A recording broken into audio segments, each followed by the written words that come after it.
a new president. Thank you very much.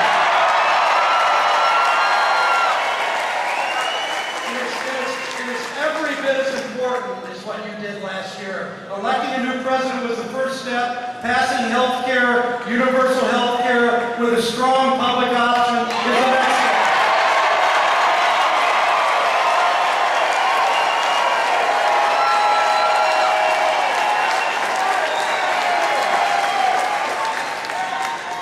And I look at this crowd tonight.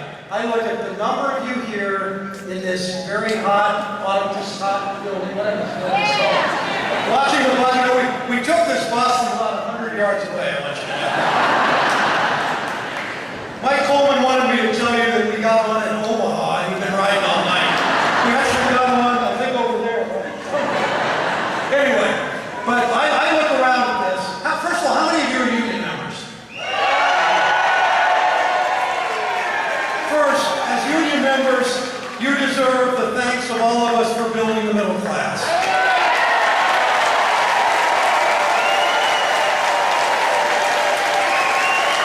And because you have a strong union, you generally have pretty decent health insurance. Yet you are here tonight. You don't really need to be here because you've already got health insurance. You're here tonight because of as Mayor Coleman talked about, the tens of thousands of people in Central Ohio that don't have health insurance. You're here tonight because every day, every single day in Ohio, 390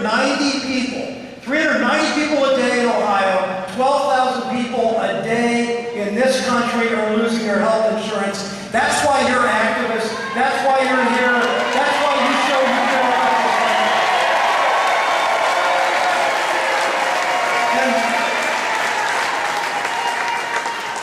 And in spite of what the other side says, and in spite of the maybe 14 or 15 hecklers over there, not 14 or 1,500, 14 or 15. In spite of that, you are the real patriotic American.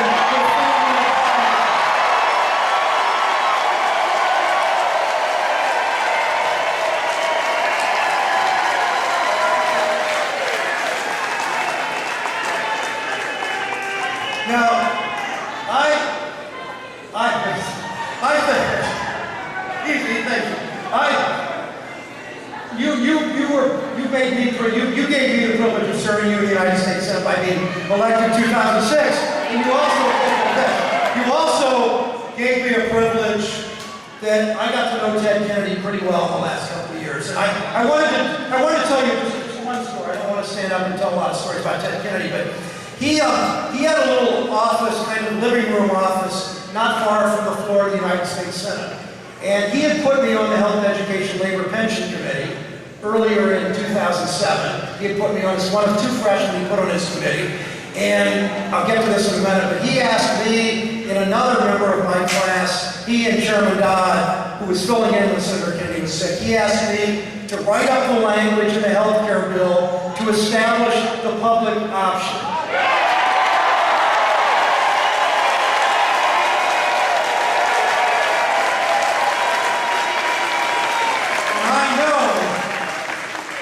I know because I helped write it. But I do know that the public option is going to work, and the public option is going to be part of the health insurance.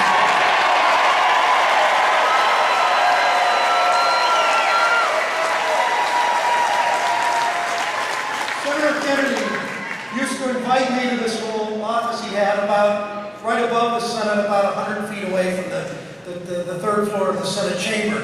And he'd invite me and 2 or 3 or 4 other senators up there when we had late votes at night. And I remember one day going in there about 9 at night when we were waiting for other votes until about midnight that night. And I walked around this office he had, which was about half again as big as the stage. And I looked at the pictures on the wall. And these were pictures of people whom you know. I mean, people that history knows. These were pictures of Bobby Kennedy and Jack Kennedy, pictures of Ethel, pictures of Joe Kennedy, the oldest Kennedy, who, as all the Kennedys, were in the armed services and served this country. Joe was killed during World War II, as I think you know.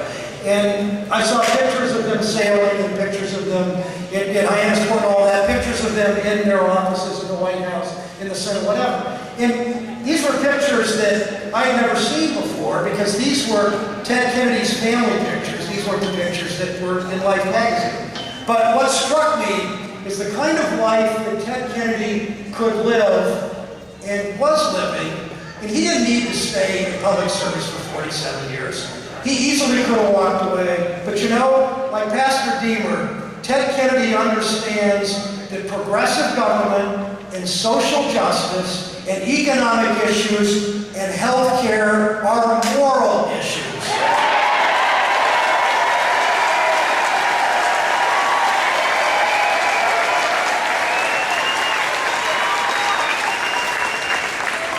And as Pastor Deemer happened to be, and I happen to say, share the same faith as Lutherans, but as Pastor Deemer talked about, Senator Kennedy understood that part of his faith was the question of moral questions and the issue of equal justice and the issue of health care for all. That's why he never quit. That's why nobody in this crowd is quitting. That's why we're going to get health care with a strong public option.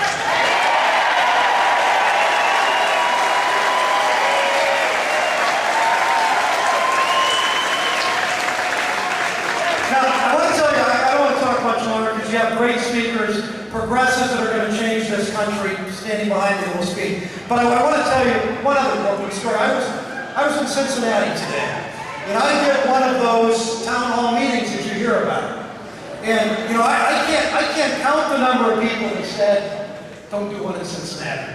Go to Cleveland, go to Youngstown, go to Columbus, go to Toledo, go to Akron, go anywhere, but don't go to conservative Republican Cincinnati." But you know, I'm not going to run from them, and you're not going to run from them.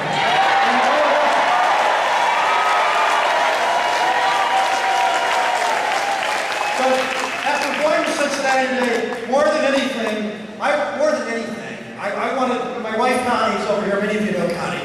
Connie and I were riding back in the car, went to Dayton, and came over to Springfield and here.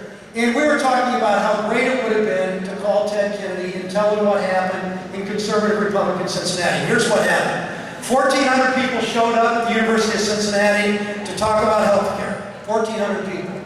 Probably 300 or 400 were opposed to the bill. Most of the rest were supportive of the bill. But only of these 1,400 people, you've seen the television, you've seen the screaming, yelling. Of these 1,400 people, only about 100 were rude and nasty and angry. Only about 100 out of 1,400. You know what? Those 1,400, those 100 people, they couldn't shut down our town hall meeting. And those 100 people